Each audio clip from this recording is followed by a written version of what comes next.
जय हिंद आप सभी को। आज विक्टोरिया पाजर का प्रैक्टिस सेट नंबर 43 देखेंगे। इसके पहले का सारा सेट अपलोड कर दिया गया है। अगर आपका एक भी सेट छूट गया तो जाके जरूर देखिए। इसका स्पेशल हम प्लेलिस्ट बना दिए हैं। और इसका अगर आपको पीडीएफ चाहिए और इसका शाम में जो है ना, शाम में 6:30 बजे टेस्ट होता है। और इसका पीडीएफ चाहिए तो इसका इस नाम से जो है, राहुल स्टडी ग्रुप के नाम से जो है ना, टेलीग्राम चैनल है, उसका लिंक हम डिस्क्रिप्शन में डाल देंगे। वहाँ पे लिंक पे क्लिक करके ग्रुप ज्वाइन कर लीजिएगा। और एक इसका शाम में 6:30 बजे जो टेस्ट होता है, इसका टेस्ट ग्रुप अलग है, तो दोनों का डिस्क्रिप्शन में लिंक डाल देंगे। आप वहाँ पे लिंक पे क्लिक करके ज्वाइन कर लीजिएगा। ये जो बुक है ना, बहुत इंपॉर्टेंट है। एनसीईआरटी पे आधारित है। बिहार एसएससी, बिहार दरोगा, बिहार पुलिस, ऑल स्टेट जितने भी एग्जाम होने वाला है ना, सभी में बहुत एक तरह से रामबाण साबित होगा। इस बुक को अच्छे से कंप्लीट कीजिए। सारा का जो है ना, 1 से लेकर 42 तक पीडीएफ भेजा गया है ग्रुप चैनल पे, टेलीग्राम चैनल पे। और भी सारे का बोर्ड भी डाला हुआ है चैनल पे। जगह जरूर ज्वाइन कीजिए और अच्छे से तैयारी कीजिए। जितना अच्छे से इस बुक को पढ़िएगा ना, इसमें प्रयास क्वेश्चन ही रहता है। इसमें एक लास्ट में जो है सेट के पीछे नोट्स भी रहता है। तो सारा बहुत इंपॉर्टेंट है। इस बुक को अच्छे से कंप्लीट कीजिए। बहुत सारे जो है ना प्रैक्टिस सेट लगाते होंगे, तो आपको प्रैक्टिस सेट भी इस बुक से क्वेश्चन देखने को मिलता होगा। तो चलिए बिना देरी किए स्टार्ट करते हैं। और वीडियो को लास्ट तक जरूर देखिएगा। और चैनल पे नए, चैनल को सब्सक्राइब जरूर कीजिएगा। आपका सारा क्वेश्चन जो है ना, वीडियो को लास्ट खत्म होते होते आपका सारा क्वेश्चन याद हो जाएगा। तो चलिए स्टार्ट करते हैं 43 का। क्वेश्चन नंबर 1 कह रहा है, आंसर आपको कमेंट में देना है। वीडियो को लास्ट तक जरूर देखिएगा। क्वेश्चन नंबर 1 कह रहा है कि निम्नलिखित में से क्वेश्चन नंबर 1 कह रहा है कि निम्नलिखित में से किस नदी को ऋग्वेद में सबसे पवित्र नदी माना जाता गया है? बताइए। कह रहा है कि किस नदी को जो है ना, निम्नलिखित में से किस नदी को ऋग्वेद में सबसे पवित्र नदी माना गया है? बताइए क्या होगा इसका राइट आंसर। तो ए का राइट आंसर होगा ऑप्शन नंबर होगा बी। क्या है? सरस्वती नदी को। सरस्वती नदी को क्या माना गया? सबसे पवित्र नदी माना गया। याद रखिएगा, क्योंकि हमारी सरस्वती माँ जो सबसे महान है ना, विद्या की देवी, इसलिए ऐसे भी याद रखिएगा। सरस्वती माँ जो है क्या है, तो ऋग्वेद की सबसे पवित्र नदी माना गया है। क्वेश्चन नंबर 2 पे आइए। क्वेश्चन नंबर 2 कह रहा है कि सबसे प्राचीन भारत में पहली विदेशी आक्रमण किसके द्वारा किया गया था? बताइए। प्राचीन भारत में पहला विदेशी आक्रमण किसके द्वारा किया गया था? तो 2 का राइट आंसर होगा ऑप्शन नंबर सी, ईरानियों के द्वारा किया गया था। किसके द्वारा? ईरानियों के द्वारा किया गया था। क्वेश्चन नंबर 3 कह रहा है, ऐतिहासिक दृष्टिकोण से प्रसिद्ध कालसी स्थान का संबंध किस शासक से? बताइए। ऐतिहासिक दृष्टिकोण से प्रसिद्ध कालसी स्थान का संबंध किस शासक से है? तो याद रखिएगा 3 का राइट आंसर होगा ऑप्शन नंबर बी। किससे है? तो अशोक से। किससे? अशोक से। याद रखिएगा। क्वेश्चन नंबर 4 है, कह रहा है कि किस मुगल शासक ने ईस्ट इंडिया कंपनी को भारत सरकार में व्यापार करने का फरमान दिया था? बताइए इसका आंसर क्या होगा। कह रहा है कि किस मुगल शासक ने ईस्ट इंडिया कंपनी को भारत में व्यापार करने का फरमान दिया था? तो 4 का राइट आंसर होगा ऑप्शन नंबर बी, जहांगीर दिया था। कौन दिया था? जहांगीर दिया था। याद रखिएगा। क्वेश्चन नंबर 5 कह रहा है कि रामकृष्ण मिशन की स्थापना किसके द्वारा किया गया था? बताइए। रामकृष्ण मिशन की स्थापना किसके द्वारा किया गया था? तो 5 का राइट आंसर होगा option number B, Swami Vivekananda के द्वारा जो है ना, रामकृष्ण मिशन का स्थापना किया गया था। तो रामकृष्ण मिशन का स्थापना स्वामी विवेकानंद के द्वारा किया गया था। क्वेश्चन नंबर है 6। कह रहा है कि 6 नंबर क्वेश्चन है कि द्वितीय गोलमेज सम्मेलन का आयोजन कब किया गया था? बताइए। द्वितीय गोलमेज सम्मेलन का आयोजन कब किया गया था? तो 6 का राइट आंसर होगा ऑप्शन नंबर ए, 7 सितंबर 1931 को किया गया था।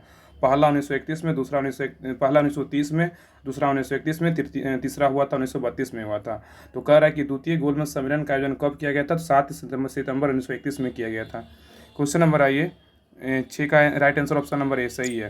क्वेश्चन नंबर ए 7 पे कह रहा है 7 नंबर कि 1942 में राजेंद्र प्रसाद को गिरफ्तार करके किस जेल में रखा गया था?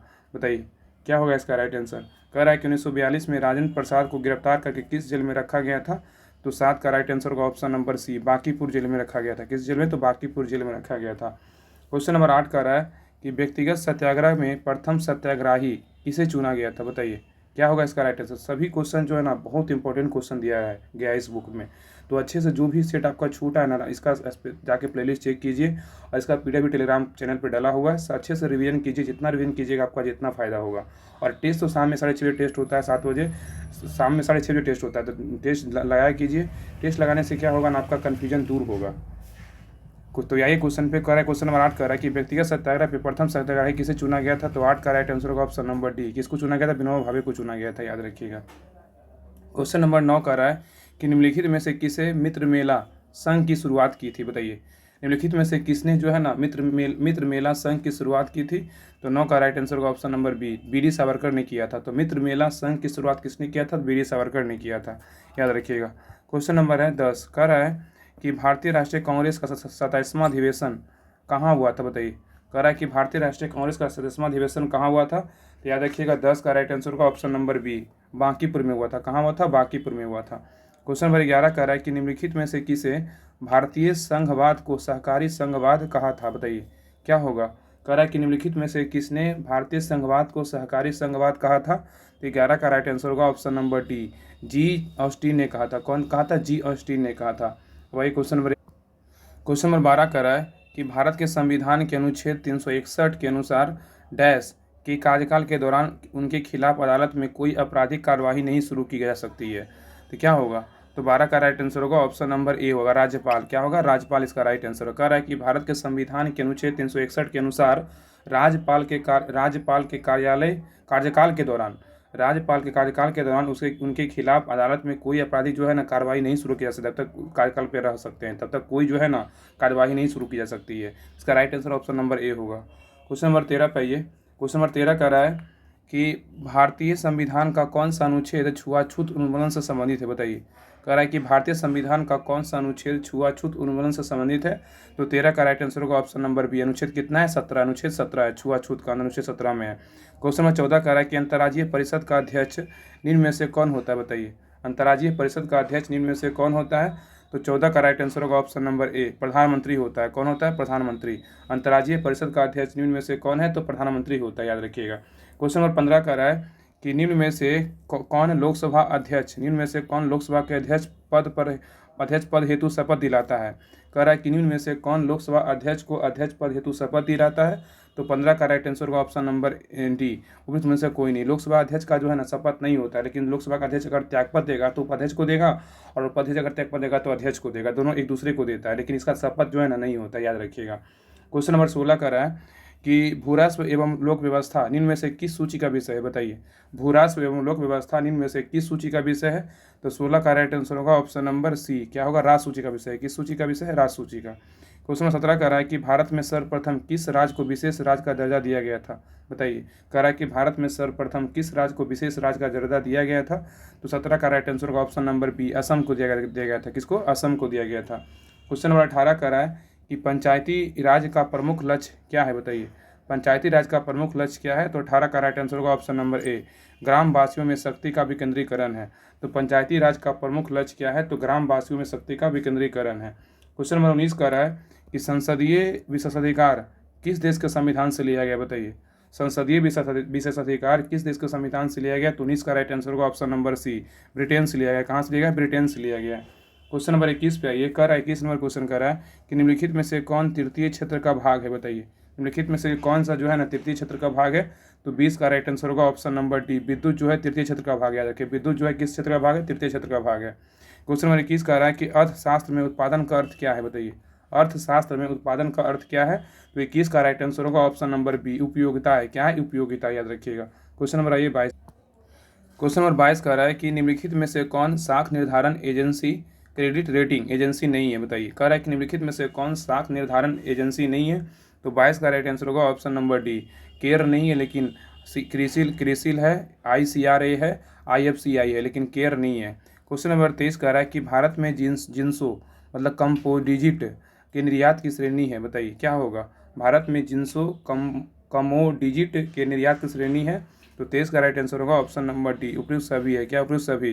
परंपरागत निर्यात वस्तु, अपरंपरागत किंतु निश्चितता वाली वस्तु, अपरंपरागत अच्छी संभावना वाली वस्तु, ये तीनों कथन सही है।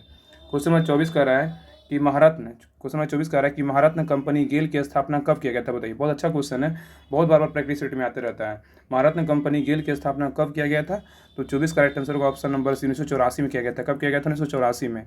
तो कह रहा है कि महारत्न कंपनी गेल की स्थापना कब किया गया था, तो 24 का राइट आंसर होगा ऑप्शन नंबर सी, 1984 में किया गया था। क्वेश्चन नंबर 25 कह रहा है कि किसी जलीय वातावरण में स्वतंत्र एवं स्थूलदर्शी प्राणियों को किस प्रकार उल्लेखित किया जाता है।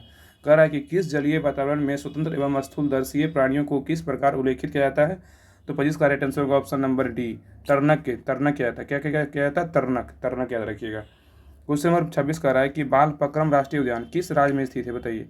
बालपक्रम राष्ट्रीय उद्यान किस राज्य में स्थित है, तो 26 का राइट आंसर होगा ऑप्शन नंबर, याद रखिएगा, डी होगा। बालपक्रम राष्ट्रीय उद्यान कहाँ है, तो मेघालय में है। क्वेश्चन नंबर नेक्स्ट है, कह रहा है कि भारतीय प्राणी विज्ञान सर्वेक्षण का मुख्यालय कहाँ है, बताइए। भारतीय प्राणी विज्ञान सर्वेक्षण का मुख्यालय कहाँ है? 27 का राइट आंसर होगा ऑप्शन नंबर सी, कोलकाता में है। कहाँ है? कोलकाता में। तो भारतीय प्राणी विज्ञान सर्वेक्षण का मुख्यालय कहाँ है? तो कोलकाता में है। क्वेश्चन नंबर 28 कह रहा है कि विश्व आपदा नियंत्रण दिवस कब मनाया जाता है? बताइए, विश्व आपदा नियंत्रण दिवस कब मनाते हैं? तो 28 का राइट आंसर होगा ऑप्शन नंबर बी, कब मनाते हैं? 13 अक्टूबर को मनाते हैं। तो विश्व आपदा नियंत्रण दिवस कब मनाते हैं? 13 अक्टूबर को मनाते हैं। क्वेश्चन नंबर 29 कह रहा है कि खासा जनजाति किस राज्य की एक प्रमुख जनजाति है? बताइए, खासा जनजाति किस राज्य की एक प्रमुख जनजाति है? तो 29 का राइट आंसर होगा ऑप्शन नंबर बी, क्या है? उत्तराखंड है। उत्तराखंड की जो है ना खासा जनजाति एक प्रमुख जनजाति है। तो ये क्वेश्चन में कह रहा था खासा जनजाति किस राज्य की एक प्रमुख जनजाति है? तो उत्तराखंड का है, याद रखिएगा। क्वेश्चन नंबर 30 पे आइए। क्वेश्चन नंबर 30 कह रहा है कि कोरिया जल संधि किसे जोड़ती है? बताइए, कोरिया जल संधि बहुत अच्छा क्वेश्चन है। कह रहा है कोरिया जल संधि किसे जोड़ती है? तो 30 का राइट आंसर होगा ऑप्शन नंबर बी, जापान सागर और पूर्वी चीन सागर को जोड़ता है कोरिया जल संधि। तो क्वेश्चन पूछेगा कि जापान सागर और पूर्वी चीन सागर को कौन सा जल संधि जो है ना जोड़ती है? तो कोरिया जल संधि जोड़ती है। कौन सी जल संधि? कोरिया जल संधि। क्वेश्चन नंबर 31 कह रहा है कि किस देश के घास के मैदान को पम्पास कहा जाता है? तो बहुत इजी क्वेश्चन, सबको पता होगा। कह रहा है कि बताइए दीजिए इसका आंसर क्या होगा, किस देश के घास के मैदान को पम्पास कहा जाता है? तो 31 का राइट आंसर होगा ऑप्शन नंबर डी, अर्जेंटीना घास के मैदान को क्या बोलते हैं? पम्पास कहते हैं, याद रखिएगा। क्वेश्चन नंबर 32 कह रहा है कि निम्नलिखित में से कौन सा कथन सही है? बताइए, निम्नलिखित में से जो है ना कौन सा कथन सही है? तो 32 का राइट आंसर होगा ऑप्शन नंबर बी, मैग्मा में गैस होती है किंतु लावा में नहीं होता है। तो कह रहा है कि निम्नलिखित में से कौन सा कथन सही है? तो मैग्मा में गैस होती है किंतु लावा में नहीं, ये सही है, बिल्कुल सही है। क्वेश्चन नंबर 33 कह रहा है कि रासायनिक हथियार निषेध संगठन OPCW का मुख्यालय कहाँ है? बताइए, रासायनिक हथियार निषेध संगठन OPCW का मुख्यालय कहाँ है? तो 33 का राइट आंसर होगा ऑप्शन नंबर सी, दाहेग में। दाहेग नीदरलैंड में स्थित है, याद रखिएगा। तो रासायनिक हथियार निषेध संगठन OPCW का मुख्यालय कहाँ है? तो दाहेग में है। क्वेश्चन नंबर 34 पे आइए। कह रहा है कि स्नेल का नियम संबंधित है किससे? स्नेल का नियम संबंधित है किससे? तो 34 का राइट आंसर होगा ऑप्शन नंबर बी, प्रकाश के अपवर्तन से। तो स्नेल का नियम संबंधित है किससे? तो प्रकाश के अपवर्तन से है। इसमें है मिलान कीजिए, सूची 1 सूची 2 को मिलाना है, सूची 1 है सूची 2 दिया हुआ, इसमें मिलान करना है। तो 35 का राइट आंसर होगा ऑप्शन नंबर, याद रखें, बी होगा। क्या होगा? बी, 3 4 2 1, 3 4 2 1 होगा। याद रखिएगा 3 का क्यूसेक जो है ना, क्यूसेक से क्या है? तो क्यूसेक का हो जाएगा प्रवाह की दर। प्रवाह की दर किससे मापते हैं? क्यूसेक से प्रवाह की दर हो जाएगा। और बाइट क्या हो जाएगा? बाइट कंप्यूटर का इकाई क्या है? तो बाइट, कंप्यूटर का बाइट से मापते हैं। और जो है ना इसका हो जाएगा रिएक्टर का बोलेगा तो रिएक्टर का हो जाएगा भूकंप की तीव्रता, रिएक्टर से मापते हैं, भूकंप की तीव्रता रिएक्टर से। और दाब का बोलेगा तो बार हो जाएगा, क्या हो जाएगा? दाब का बार। तो क्यूसेक का हो जाएगा प्रवाह की दर, क्यूसेक का प्रवाह की दर हो जाएगा, बाइट का कंप्यूटर हो जाएगा, रिएक्टर भूकंप की तीव्रता हो जाएगा, बार हो जाएगा दाब का। इसका 3 4 2 1 राइट आंसर है। क्वेश्चन नंबर 36 पे आइए। क्वेश्चन नंबर 36 कह रहा है कि उस बल का नाम बताएं जिसका परिणाम स्वरूप दो परस्पर प्रभावी वस्तुओं के बीच प्रत्यक्ष भौतिक संपर्क होता है। बताइए क्या होगा? कह रहा है कि उस बल का नाम बताएं जिसके परिणाम स्वरूप दो परस्पर प्रभावी वस्तुओं के बीच प्रत्यक्ष भौतिक संपर्क होता है। तो 36 का राइट आंसर होगा ऑप्शन नंबर ए, संपर्क बल है। क्या है? संपर्क बल। क्वेश्चन नंबर 37 कह रहा है कि कोका कोला जैसे शीतल पेयों में क्या पर्याप्त मात्रा में पाया जाता है? बताइए, कह रहा है कोका कोला जैसे शीतल पेयों में क्या पर्याप्त मात्रा में पाया जाता है? तो 37 का राइट आंसर होगा ऑप्शन नंबर सी, कैफीन पाया जाता है। क्या पाया जाता है? कैफीन। क्वेश्चन नंबर 38 कह रहा है कि जल के अणु में कौन सा संस्करण होता है? बताइए, जल के अणु में जो है ना कौन सा संकरण होता है? तो 38 का राइट आंसर होगा ऑप्शन नंबर बी होगा। क्या होगा? बी, sp3 है। तो जल के अणु में कौन सा संकरण होता है? तो sp3 होता है। क्वेश्चन नंबर 39 कह रहा है कि इनमें से कौन रेडियो सक्रिय नहीं है? बताइए, कौन सा जो है रेडियो सक्रिय नहीं है? तो 39 का राइट आंसर होगा ऑप्शन नंबर बी, जिरकोनियम नहीं है, लेकिन ट्रिटियम है, फ्रेंसियम है, एस्टेटाइन है। तो कह रहा है ना कि निम्न में से कौन रेडियो सक्रिय नहीं है? तो जिरकोनियम नहीं, लेकिन रेडियो सक्रिय कौन सा है? तो ट्रिटियम है, फ्रेंसियम है, एस्टेटाइन है, तीनों है। क्वेश्चन नंबर 40 कह रहा है कि टेप रिकॉर्डर ध्वनि को किस रूप में रिकॉर्ड करता है? बताइए, टेप रिकॉर्डर ध्वनि को किस रूप में रिकॉर्ड करता है? तो 40 का राइट आंसर होगा ऑप्शन नंबर डी, चुंबकीय ऊर्जा करता है। कौन करता है? चुंबकीय ऊर्जा करता है। क्वेश्चन नंबर 41 कह रहा है कि पदार्थ का प्रमाणिक सिद्धांत सर्वप्रथम किसने दिया?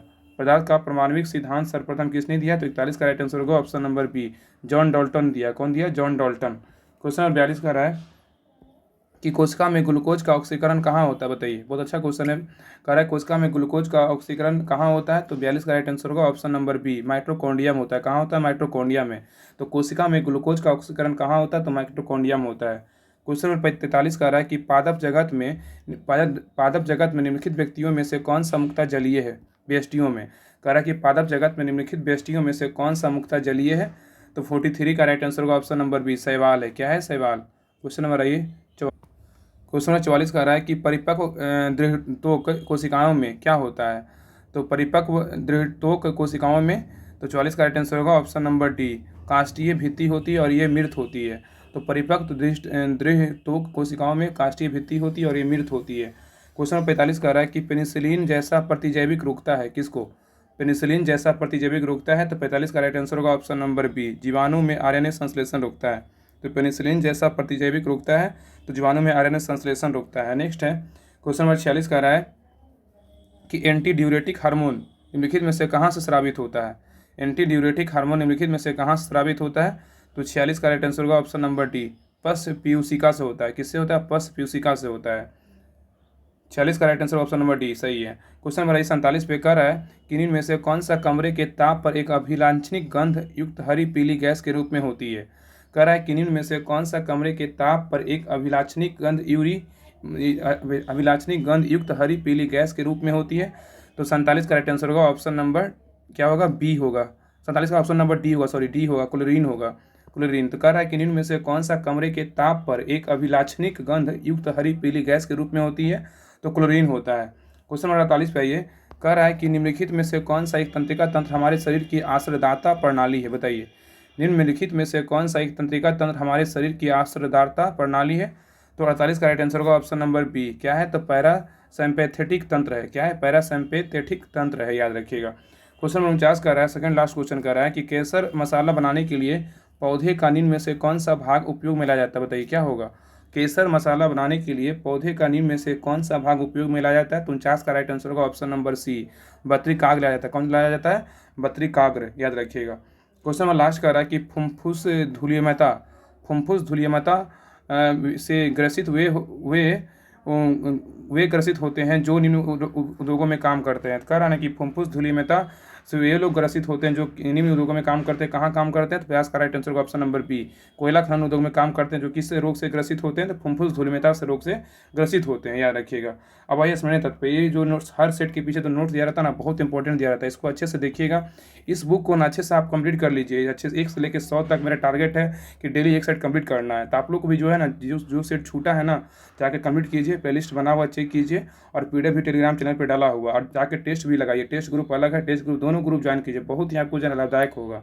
और एक करेंट अफेयर्स ग्रुप भी है, तो करेंट अफेयर्स ग्रुप भी ज्वाइन कर लीजिए, क्योंकि उसमें गौरव सर जो डेली पढ़ाते हैं, उसमें डेली क्वेश्चन डाला जाता है। उसमें 2-3 दिन से क्वेश्चन नहीं डाला है, 3-4 दिन से लगता है, ज़्यादा दिन हो गया है। आज तो सारा क्वेश्चन उसमें डाल देंगे, तो जरूर जुड़िए।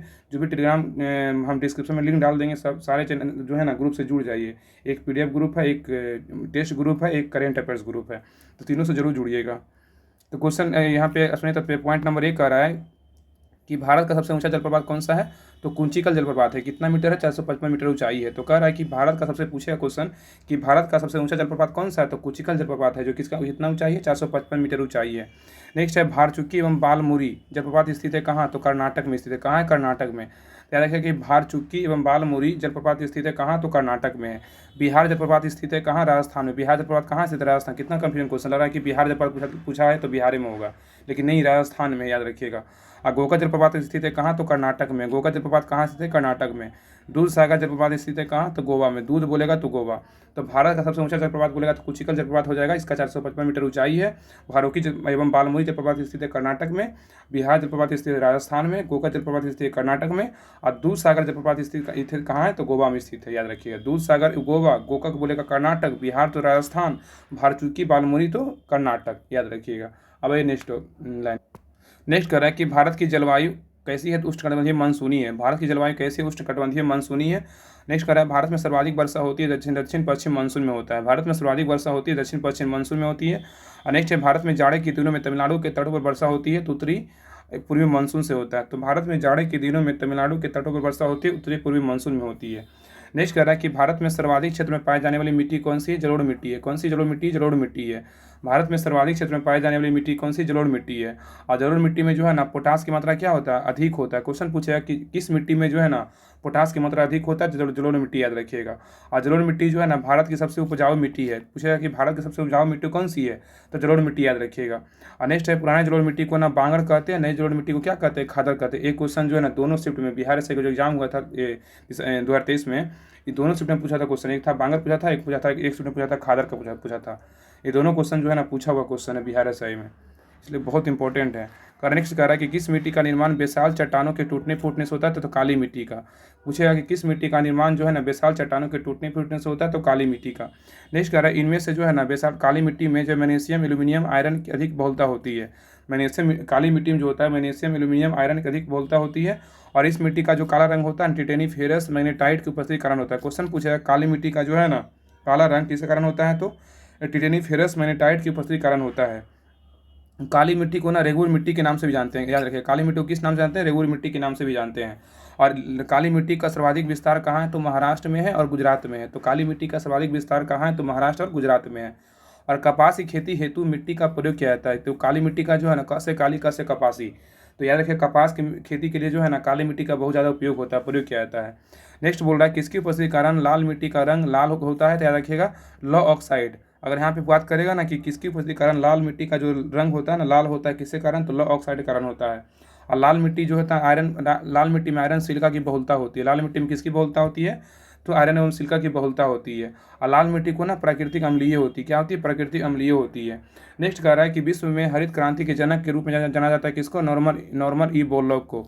विश्व में हरित क्रांति के जनक के रूप में किसको जानते हैं, नॉर्मन ई बोरलॉग को जानते हैं। नेक्स्ट है कि भारत में हरित क्रांति के जनक के रूप में किसको जानते हैं, MS स्वामीनाथन को। तो भारत में हरित क्रांति के जनक के रूप में MS स्वामीनाथन को जानते हैं।